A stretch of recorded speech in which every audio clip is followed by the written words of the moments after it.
ঈদগাঁও উপজেলার সবচেয়ে বড় ও পরিচিত মাঠ হল ঈদগাঁও মিনি স্টেডিয়াম, যা একসময় শেখ রাসেল মিনি স্টেডিয়াম নামে পরিচিত ছিল।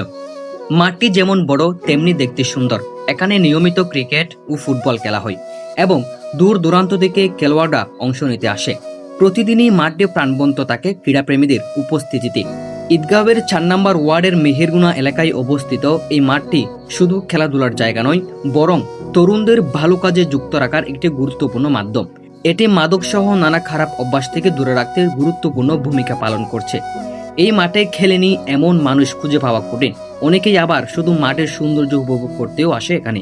এছাড়াও এই মাঠে নিয়মিত আয়োজন করা হয় বড় বড় টুর্নামেন্ট, যেখানে অংশ নেয় বিভিন্ন এলাকার দল। পাশাপাশি বিভিন্ন সরকারি অনুষ্ঠানও এখানে অনুষ্ঠিত হয়, যেমন বিজয় দিবস ও স্বাধীনতা দিবস উদযাপন। সব মিলিয়ে ঈদগাঁও মিনি স্টেডিয়াম শুধু একটি খেলার মাঠ নয়, এটি এলাকার মানুষের মিলনস্থল, আনন্দের জায়গা এবং একটি গুরুত্বপূর্ণ সামাজিক কেন্দ্র।